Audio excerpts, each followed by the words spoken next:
અને એનું પૂર્ણ પ્રમાણ જો કોઈ હોય તો આજનો યોગ જેમણે રચ્યો તમે જોઈ લો, જેમ કોપીઓ 2-3 બનાવી હોય તો કાર્બન ઉપર મૂકો એટલે બીજી કોપી થઈ જાય, એના નીચે એક બીજું કાર્બન મૂકો એટલે મહેનત કરવી ન પડે.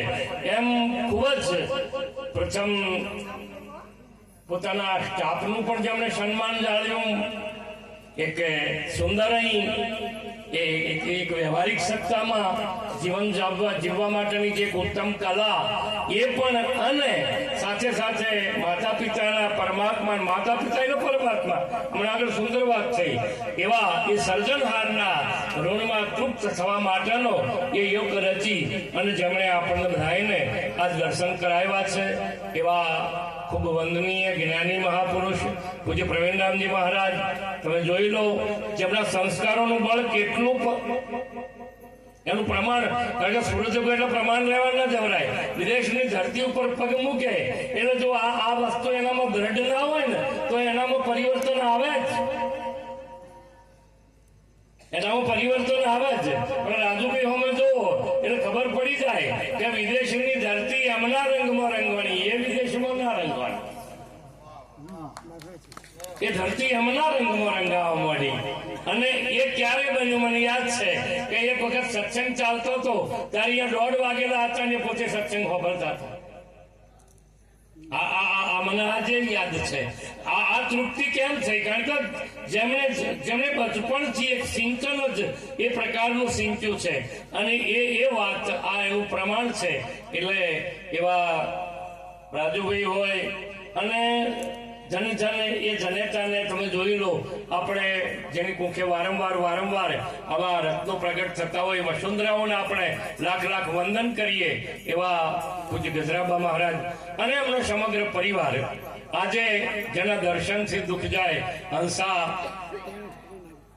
દર્શન, સંતના દર્શન માત્ર છે ને એ દુઃખનું નિવારણ કરી દે એવા જ્ઞાનપીઠ દીપાવનાર પરમ વંદનીય પૂજ્ય પરશુરામજી બાપુ, પરમ વંદનીય પૂજ્ય કિરણરામજી મહારાજ, પરમ વંદનીય પૂજ્ય કરવારામ મહારાજ, પરમ વંદનીય પૂજ્ય ચંદીરામ મહારાજ, પરમ વંદનીય પૂજ્ય ગિરધારીરામ મહારાજ અને જ્ઞાનપીઠ ઉપર બેઠેલ સમગ્ર સદગુરુ આચાર્ય ભગવંતો બ્રહ્મ સ્વરૂપ એવી આજની સંત સભા.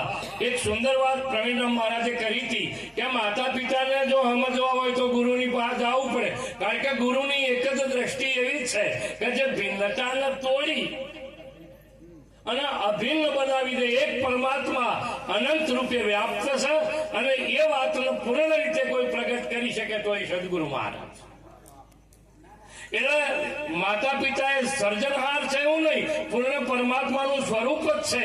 આવી દ્રઢતા જો કેળવવી હોય તો એ સદગુરુનું સાનિધ્ય જો પ્રાપ્ત ન થાય તો આ વાત મળવી અતિ દુર્લભ.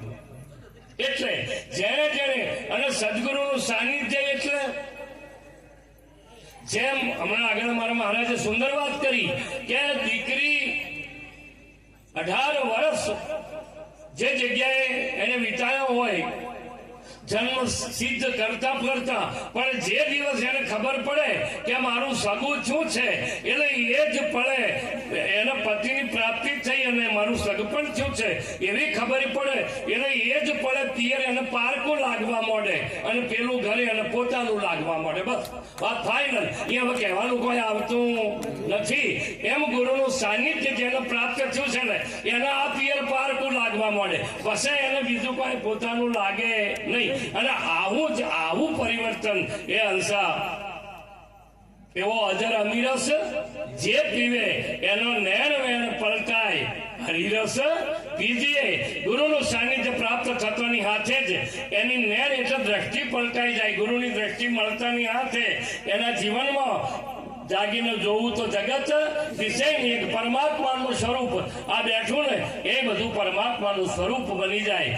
અને જેને મને જન્મ આપ્યો છે એ પણ મારો પરમાત્મા છે, જેને મારો ઉછેર કર્યો છે એ પણ મારો પરમાત્મા છે, અને જેને આ મારું સિંચન કરી અને મારા જીવનનું ઘડતર કર્યું એ મારો એક સર્જનહાર તારણહાર એ મારો સદગુરુ પરમાત્મા છે.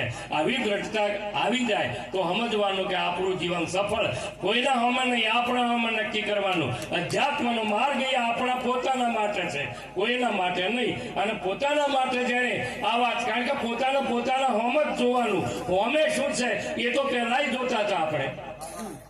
સદગુરુનું સાનિધ્ય નહોતું મળ્યું એ દાડા આપણે હોમે તો જોતા જ હતા, આવું છે, આ તેવું છે, આ આમ છે, આ તેમ છે.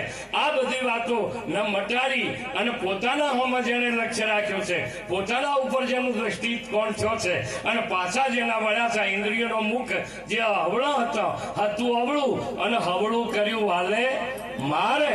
હવે શકી કોણ માથામાં ધૂળ ગાલે? આટલા દાડા મુખ હવળો હતો એટલે બધું હોમ જોતી હતી. હવે જયારે પાછા વળી અને આ દ્રષ્ટિ મળી તો કે ખુદાકુ ક્યાં પાવણા, હોમેથી તોડી પછી વાય લગાવણા.